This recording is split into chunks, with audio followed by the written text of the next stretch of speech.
826 Boston is a writing, tutoring, and publishing organization where students in grades K through 12 can share their stories, amplify their voices, and develop as students in life and in school. This statement, sitting at the bottom of my SITC acceptance letter, was my first impression of 826. The statement connected with me deeply because I believed that this was not just important, but essential to the improvement of building relationships with our students. I remember so much time in my own education being spent on hearing and learning the stories of others without enabling students to explore their own stories as well. But what really caught my eye about this statement wasn't rather the sharing of stories, but the amplification of voices. There was something fundamentally crucial to me about fighting to give these students not just any voice, but a loud and unrelenting one that was valued just as much as any other student in any other city, state, or town. As a musically trained vocalist of 8 years and someone who likes to talk so much that I believe I could hold a conversation with a brick wall, of course the voice was important to me. But I was also privileged to not have my metaphorical voice taken from me. But for these students, owning that voice and owning it loud was paramount because from what I had seen, so much of the world around them was attempting to take it. Before coming to the writer's room at the Dominic High School, I could not escape some comments. Comments like, "Oh, Dorchester? That's a rough area, you better be careful," or, "Oh, I heard those kids are tough," or "they don't try as hard."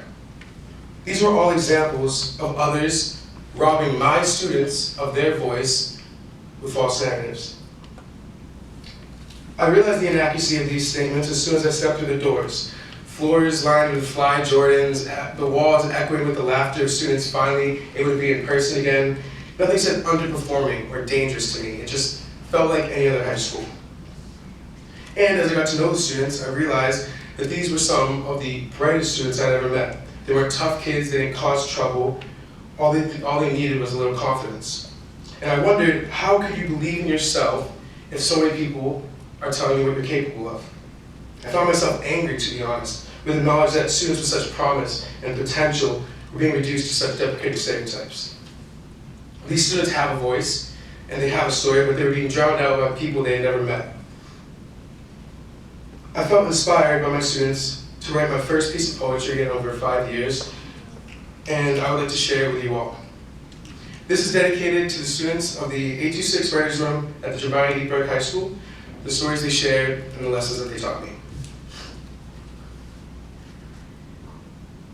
The songs of our lives are sung to the tune of those who don't know it. The tone-deaf ears of the haters and non-believers only hear renditions repeated by their parents and believe it.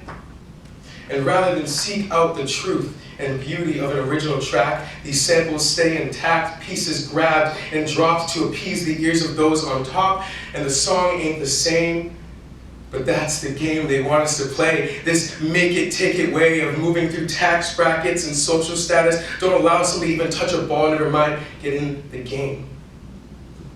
We can't sing our songs because they've already been sung. They're rappers, ballers, thugs, and that's all a dysfunctional, broken melody that no one wants to let off their tongue, and we are left to question if it's true. They say if you tell yourself something enough, you'll believe it. But what if that something is told by others? The believability becomes more potent, like a 150 proof bottle of self-fulfilling prophecies. We become drunk on the oppression, and it goes unmentioned. A new story needs to be told, a new song sung, one that exemplifies the power and potential of those society casts to the bottom rung.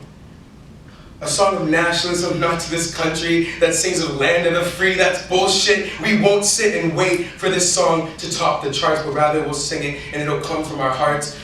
A song of resistance, beautiful and harmonious. The voices of the past, they made this melody for us. Lift every voice and own your song.